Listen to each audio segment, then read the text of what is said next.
बिस्मिल्लाहिर्रहमानिर्रहीम अस्सलामुअलैकुम। Chapter number 19 का question number 11, the percentage moisture content in a puffed cereal where samples are taken from two different guns showed. Gun 1 की मेरे पास value है 3.6, 3.8, 3.6, 3.3, 3.7 and 3.4। Gun 2 की मेरे पास value है 3.7, 3.9, 4.2, 4.2, 4.9, 3.6, 3.5 and 4.0। Test the hypothesis of equal variances and equal means. Use any assumption you believe appropriate. अब हम आते हैं इसके सॉल्यूशन की तरफ। सबसे पहले हम लिखेंगे H naught sigma 1 square which is equal to sigma 2 square and H 1 जो उसका अल्टरनेटिव होता है उसमें हम लिखेंगे सिग्मा 1 स्क्वायर लेस है सिग्मा 2 स्क्वायर। तो यहाँ पे मैंने लेस का साइन क्यों यूज़ किया है उसके बारे में मैं आपको स्टेप नंबर 3 में डिटेल के साथ बताऊँगा। जब यहाँ पे हम लेस का साइन यूज़ करते हैं तो वो हमारा वन साइडेड टेस्ट या वन टेल टेस्ट हो जाता है। सेकंड स्टेप है लेवल ऑफ सिग्निफिकेंस। तो इस क्वेश्चन में हमें लेवल ऑफ सिग्निफिकेंस गिवन नहीं था तो हमने लिखा alpha which is equal to 0.05। तीसरा स्टेप है टेस्ट स्टैटिस्टिक्स। क्योंकि ये क्वेश्चन हम एफ डिस्ट्रीब्यूशन के लिए कर रहे हैं तो हम लिखेंगे एफ नीचे सी एल यानी कि F calculated which is equal to. यहाँ पर आपने गौर करना है। मैंने आपको पिछले क्वेश्चन में ये बताया था कि अगर आपके पास S2 स्क्वायर की वैल्यू बड़ी आ रही हो और S1 स्क्वायर की वैल्यू छोटी आ रही हो तो आपने S2 स्क्वायर की वैल्यू को ऊपर लिखना है और S1 स्क्वायर की वैल्यू को नीचे लिखना है। लेकिन अगर आपके पास S1 स्क्वायर की वैल्यू बड़ी आ रही हो और S2 स्क्वायर की छोटी आ रही हो तो आपने S1 स्क्वायर को ऊपर लिखना है और S2 स्क्वायर को नीचे लिखना है। अब हमारे पास S2 स्क्वायर की वैल्यू बड़ी आ रही है और S1 स्क्वायर की वैल्यू जो है ना वो छोटी आ रही है। तो मैं लिखूंगा S2 स्क्वायर ग्रेटर है S2 square over S1 square और यहाँ पे मैं लिखूंगा S2 स्क्वायर ग्रेटर है S1 स्क्वायर। जब मैं यहाँ पे यूज़ करूँगा S2 स्क्वायर ग्रेटर है S1 स्क्वायर तो इसी तरह मैं H1 में भी यूज़ करूँगा कि सिग्मा 2 स्क्वायर ग्रेटर है सिग्मा 1 स्क्वायर। मैं इसको दोबारा रिपीट कर देता हूँ। जब आपके पास यहाँ पे S2 स्क्वायर ग्रेटर आ रहा हो S1 स्क्वायर से और आपको H1 क्वेश्चन में गिवन ना हो तो आपने इसके अकॉर्डिंग अपनी H1 लिखनी है। यहाँ पे S2 square greater S1 square था तो यहाँ पर भी लिखेंगे कि सिग्मा 2 स्क्वायर ग्रेटर है सिग्मा 1 स्क्वायर। अब मैं आता हूँ 4 स्टेप की तरफ। 4 स्टेप है कैलकुलेशन। कैलकुलेशन में हमने तमाम S2 स्क्वायर और S1 स्क्वायर की वैल्यू को फाइंड करने के लिए कैलकुलेशन करनी है। उसके लिए मैंने एक टेबल बनाया है। मुझे वैल्यूज़ गिवन थी गन 1 की और गन 2 की। गन 1 की वैल्यूज़ को मैंने x1 का नाम दिया है और गन 2 की वैल्यूज़ को मैंने x2 का नाम दिया है। अब x1 में गन 1 की तमाम वैल्यूज़ मैंने तरतीब के साथ लिख दी। उसके बाद उसको ऐड किया तो उसका मेरे पास आंसर आया 21.40। मुझे चाहिए x1 स्क्वायर तो मैंने एक कॉलम बनाया x1 स्क्वायर का। x1 स्क्वायर का मतलब है कि x1 की हर वैल्यू का आपने स्क्वायर लेना है। फर्स्ट वैल्यू का स्क्वायर, सेकंड का, थर्ड का, 4 का, 5 का और 6 का। मैंने इन तमाम वैल्यूज़ को ऐड किया तो मेरे पास उसका आंसर आया 76.50। गन 2 की वैल्यूज़ को क्योंकि मैंने x2 का नाम दिया हुआ है वो तरतीब के साथ मैंने लिख दी और नीचे उसको ऐड किया तो मेरे पास उसका आंसर आया 32.0। मुझे चाहिए x2 स्क्वायर की वैल्यू। x2 स्क्वायर की वैल्यूज़ का मतलब है कि आपने x2 की हर वैल्यू का स्क्वायर लेना है। फर्स्ट वैल्यू का, सेकंड का, थर्ड का, 4 का, 5 का, 6 का, 7 का और 8 का। तो मैंने इन तमाम वैल्यूज़ को ऐड किया तो मेरे पास x2 स्क्वायर का आंसर आया 129.40। अब मैं फाइंड करने जा रहा हूँ S1 स्क्वायर और S2 स्क्वायर की वैल्यू। S1 स्क्वायर बराबर होता है 1/n1 minus 1 into summation x1 का स्क्वायर माइनस समेशन x1 का ऊपर स्क्वायर और नीचे n1। 1/n1 की जगह उसकी वैल्यू 6 साथ में -1 इंटू समेशन x1 का स्क्वायर। समेशन x1 का स्क्वायर की मेरे पास वैल्यू है 76.50 माइनस फार्मूले का समेशन x1 के ऊपर स्क्वायर। समेशन x1 की मेरे पास वैल्यू 21.40 ऊपर स्क्वायर था तो यहाँ पे मैंने स्क्वायर लगा दिया। नीचे मेरे पास n1 है। n1 की मेरे पास वैल्यू 6 है। अब 1/सेम 6 में से 1 बाकी 5 76.50 सेम माइनस भी सेम।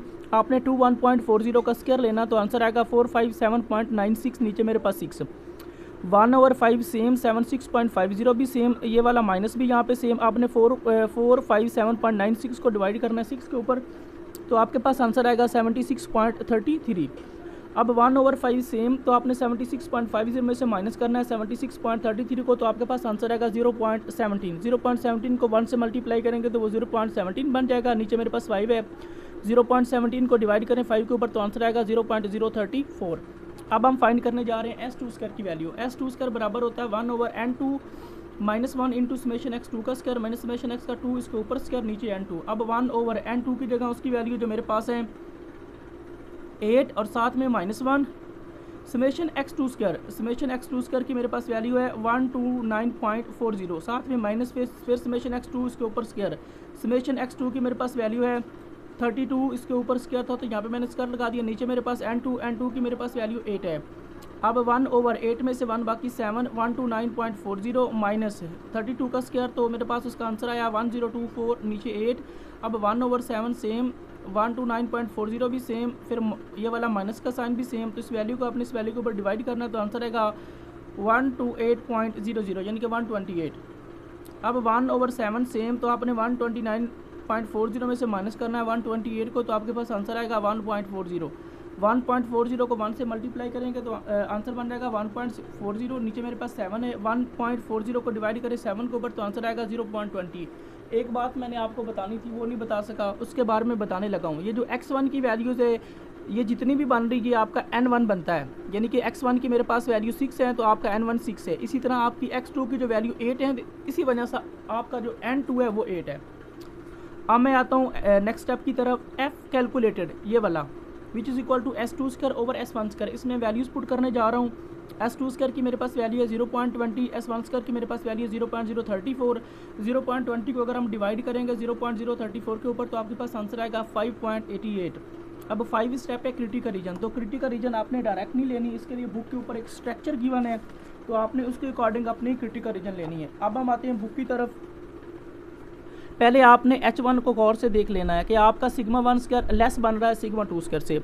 आते हैं बुक की तरफ, ये देखिएगा h1 सिग्मा 1 स्क्वायर लेस है सिग्मा 2 स्क्वायर, तो इसके लिए क्रिटिकल रीजन जो हम यूज़ कर चुके हैं वो पहले ही है कि s2 square over s1 square, sorry ये f कैलकुलेटेड हम यूज़ कर चुके हैं s2 square over s1 square. और जो हमने क्रिटिकल रीजन यूज़ करनी है वो करनी f कैलकुलेटेड ग्रेटर और इक्वल है f alpha into nu two nu 1। Alpha से मुराद है आपका level of significance, nu two और न्यू से 1 से मुराद है आपका डिग्री ऑफ फ्रीडम। तो मैंने लिख दिया f कैलकुलेटेड ग्रेटर और equal f alpha nu two और न्यू 1। अब f कैलकुलेटर सेम रहेगा, ग्रेटर और इक्वल का साइन भी सेम रहेगा, f भी सेम रहेगा, अल्फ़ा की जगह उसकी वैल्यू जो मेरे पास है 0.05, साथ में न्यू 2 और न्यू 1, तो उसकी वैल्यू हम यहाँ पे फाइंड कर रहे हैं। न्यू 1 बराबर होता है n1 माइनस 1 के, n1 की मेरे पास वैल्यू 6 है, साथ में -1, 6 में से 1 बाकी 5। नेक्स्ट मैं फाइंड करने जा रहा हूँ न्यू 2 बराबर होता है n2 माइनस 1 के, n2 की मेरे पास वैल्यू 8 है, साथ में -1, 8 में से 1 बाकी 7। न्यू 2 की मेरे पास वैल्यू 7 बन गई। अब मैं न्यू 2 और न्यू 1 की वैल्यू पुट करूँगा। न्यू 2 की जगह उसकी वैल्यू 7, न्यू 1 की जगह उसकी वैल्यू 5। अब f कैलकुलेटेड की मेरे पास वैल्यू आई थी 5.88। अब एक काम आपने खुद करना है, आपने f डिस्ट्रीब्यूशन के टेबल में जाना है और 0.05 को न्यू 2 को आपने 7 में चेक करना है और न्यू 1 को आपने 5 में चेक करना है, तो आपके पास उसकी वैल्यू बन जाएगी 4.88। नेक्स्ट स्टेप है 6 कंक्लूजन। जो कंक्लूजन होता है वो इस स्टेप के ऊपर डिपेंड करता है। अगर आपकी f कैलकुलेटेड की वैल्यू बड़ी आ रही है और ये साथ वाली वैल्यू छोटी आ रही है, तो उसका मतलब होता है वी रिजेक्ट h नॉट। लेकिन अगर f कैलकुलेटेड की वैल्यू छोटी आ रही है और साथ वाली ये जो वैल्यू आ रही है ये बड़ी आ रही हो, तो उसका मतलब होता है वी एक्सेप्ट h नॉट। अब हमारे पास f कैलकुलेटेड की वैल्यू बड़ी आ रही है और साथ वाली छोटी आ रही है, इसका मतलब है we reject h naught. 6 step conclusion, so we reject h naught. हम h नॉट को रिजेक्ट करते हैं, उसकी मैंने रीज़न भी बताई है। Because the value of f calculated, मेरे पास जो f कैलकुलेटेड की ये वैल्यू आई है is greater than f alpha into nu two nu 1। वो f alpha into nu two nu 1 की इस वैल्यू से ये मेरी जो वैल्यू आई है ये बड़ी आई है, इस वजह से हम इसको रिजेक्ट करते हैं। अब मैं आता हूँ इस चैप्टर के लास्ट क्वेश्चन की तरफ, जो मेरे पास है क्वेश्चन नंबर 12।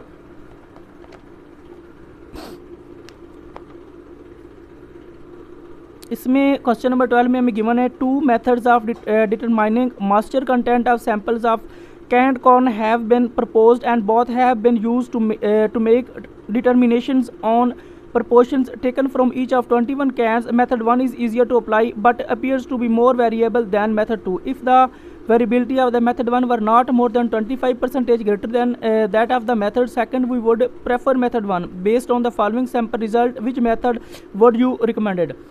अब इस क्वेश्चन में उन्होंने हमें तमाम वैल्यूज़ दे दी हैं। ये नीचे उन्होंने हिंट बता दिया। हिंट का मतलब होता है इशारा, यानी कि उसके अकॉर्डिंग आपने क्वेश्चन कर लेना है।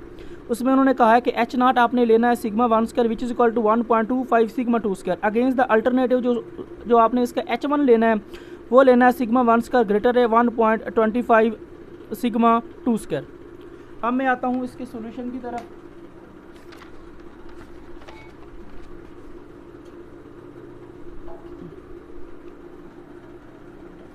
अब देखिएगा एक चीज़ और भी हमें गिवन है जो मैंने आपको नहीं बताई। इसमें उन्होंने हमें वैल्यूज़ भी गिवन दी थी कि n1 और n2 की वैल्यू आपने 21 लेनी है, y बार वन की वैल्यू आपने 50 लेनी है, वाई बार टू की वैल्यू आपने 53 लेनी है, summation into Y one minus Y bar one के स्क्वायर की वैल्यू आपने 720 लेनी है, summation Y two minus Y bar two की स्क्वायर वैल्यू आपने 340 लेनी है।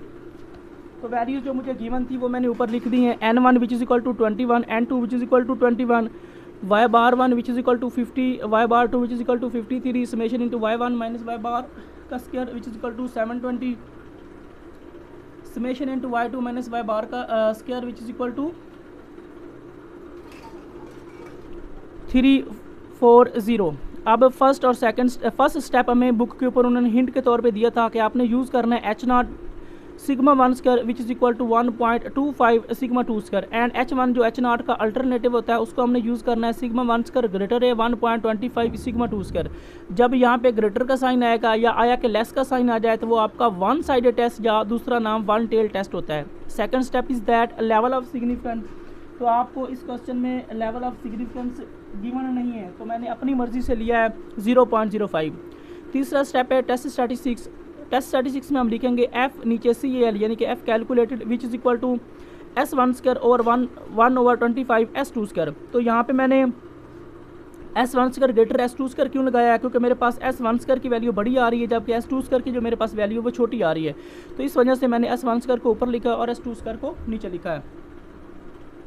फोर्थ स्टेप है कैलकुलेशन। कैलकुलेशन में हम S1 स्क्वायर और S2 स्क्वायर की वैल्यूज फाइंड करेंगे और इस F कैलकुलेटर में पुट करेंगे। S1 square which is equal to 1/n1 minus 1 summation into y1 minus y bar 1 का स्क्वायर। अब 1 को मैंने सॉल्व नहीं किया, नीचे मैं आ गया हूँ n1 माइनस 1 की तरफ। n1 की मेरे पास वैल्यू 20 थी वो मैंने लिख दी, साथ में -1 summation y1 minus y bar 1, क्योंकि मैं अगर इसको इससे मल्टीप्लाई करूँगा तो ये यही चीज़ बन जाएगी। तो इसकी मैं डायरेक्ट वैल्यू लिख रहा हूँ जो मेरे पास बन रही है 720, यानी कि अगर मैं 720 को 1 से मल्टीप्लाई करता हूँ तो आंसर 720 बनता है। नीचे मेरे पास n1 की जगह मैंने 21 लगाया, साथ में -1 है। अब 720 सेम रहेगा, 21 में से 1 बाकी 20। आपने 720 को डिवाइड करना है 20 के ऊपर तो आपके पास उसका आंसर आएगा 36। नेक्स्ट मैं फाइंड करूँगा S2 स्क्वायर। S2 स्क्वायर बराबर होता है 1/n2 minus 1 into summation y2 minus y बार का स्क्वायर। अगर मैं समेशन y2 माइनस y बार का स्क्वायर को 1 से मल्टीप्लाई करूँ तो यही बन जाएगा। अब पहले मैं इसकी वैल्यू लिखने जा रहा हूँ। इसकी मेरे पास वैल्यू गिवन है 340। नीचे मेरे पास है n2 माइनस 1, n2 की मेरे पास वैल्यू 20 है, साथ में -1। 340 सेम रहेगा, 21 में से 1 बाकी 20, तो 340 को आप डिवाइड करें 20 के ऊपर तो आंसर आएगा 17। अब मैं इसमें वैल्यूज पुट करने जा रहा हूँ F calculator which is equal to S1 square over 1.25 S2 square. अब मेरे पास S1 स्क्वायर की वैल्यू आई है 36 और 1.25 सेम रहेगा। S2 स्क्वायर की मेरे पास वैल्यू 17 आई है। अब 36 इन दोनों वैल्यू को मैंने आपस में मल्टीप्लाई किया तो मेरे पास उसका आंसर आया 21.25। 36 को आपने 21.25 के ऊपर डिवाइड करना है तो आपके पास आंसर आएगा 1.67। अब मैं आता हूँ क्रिटिकल रीजन की तरफ। तो क्रिटिकल रीजन आपने डायरेक्ट नहीं लेनी, बुक के ऊपर जो आपको स्ट्रक्चर गिवन है आपने उसके अकॉर्डिंग अपनी क्रिटिकल रीजन लेनी है। सबसे पहले क्रिटिकल रीजन को चेक करने से पहले आपने अपनी H1 को गौर से देख लेना है कि H1 में आपको क्या बताया गया है। H1 में कहा गया है कि सिग्मा 1 स्क्वायर ग्रेटर है 1.25 सिग्मा 2 स्क्वायर, यानी कि इसको आप आमतौर पर ये गिन लें कि सिग्मा 1 स्क्वायर ग्रेटर है सिग्मा 2 स्क्वायर से। तो बुक की तरफ आते हैं, यहाँ पे देखिएगा H1 सिग्मा 1 स्क्वायर ग्रेटर है सिग्मा 2 स्क्वायर। उसके लिए आपने क्रिटिकल रीजन यूज़ करनी F calculated greater or equal F alpha into new 1 new 2। Alpha से मुराद है आपका लेवल ऑफ सिग्निफिकेंस, न्यू 1 और न्यू 2 से मुराद है आपकी degree of freedom. F calculator greater or equal F alpha new 1 new 2। अब F कैलकुलेटर सेम रहेगा, ग्रेटर आर इक्वल का साइन भी सेम रहेगा, F भी सेम, अल्फा की जगह उसकी वैल्यू जो मेरे पास है 0.05, साथ में न्यू 1 है और न्यू 2 है। तो न्यू 1 और न्यू 2 की वैल्यू मैंने यहाँ पे फाइंड की है। न्यू 1 बराबर होता है n1 माइनस 1 के, n1 की मेरे पास वैल्यू 20 है, साथ में -1, 20 में से 1 बाकी 20। अब मैं फाइंड करने जा रहा हूँ न्यू 2 बराबर होता है n2 माइनस 1 के, n2 की मेरे पास वैल्यू 20 है, साथ में -1, 20 में से 1 बाकी 20। तो न्यू 2 की भी मेरे पास वैल्यू 20 आई है। अब मैं इसमें वैल्यूज पुट करूंगा। F कैलकुलेटेड सेम, ग्रेटर और इक्वल का साइन भी सेम, F भी सेम, अल्फा की जगह उसकी वैल्यू जो मुझे गिवन थी 0.05। न्यू 1 की मेरे पास वैल्यू 20 आई है। आगे न्यू 2 और न्यू 2 की भी मेरे पास वैल्यू 20 आई। अब F कैलकुलेटेड उसकी मेरे पास वैल्यू 1.69। अब एक काम आपने खुद करना है, आपने F डिस्ट्रीब्यूशन के टेबल में जाना है और 0.05 को न्यू 1 में भी 20 में चेक करना है और न्यू 2 को भी 20 में चेक करना है, तो आपके पास उसकी वैल्यू बन जाएगी 2.12। अब नेक्स्ट जो स्टेप 6 है वो इस स्टेप के ऊपर डिपेंड करता है। अगर आपकी एफ़ कैलकुलेटेड की वैल्यू बड़ी आ रही हो और साथ वाले की छोटी आ रही, ये साथ वाली वैल्यू छोटी आ रही, तो उसका मतलब होता है वो रिजेक्ट एच नॉट। लेकिन अगर आपकी एफ़ कैलकुलेटेड की वैल्यू छोटी आ रही हो और साथ वाली ये वैल्यू बड़ी आ रही हो, तो उसका मतलब होता है वो एक्सेप्ट एच नॉट। अब हमारी एफ़ कैलकुलेटेड की वैल्यू छोटी है और ये साथ वाली जो वैल्यू आएगी ये बड़ी आई, उसका मतलब है वो accept H naught. So we accept H naught, हम एच नॉट को एक्सेप्ट करते हैं। उसकी रीज़न क्या है? Because the value of F calculator, मेरे पास जो एफ कैलकुलेटर की वैल्यू आई है is less than F alpha into nu one nu two. वो मेरे पास F alpha into nu one nu two की इस वैल्यू से मेरी वैल्यू छोटी आई है, इस वजह से हम इसको एक्सेप्ट करते हैं।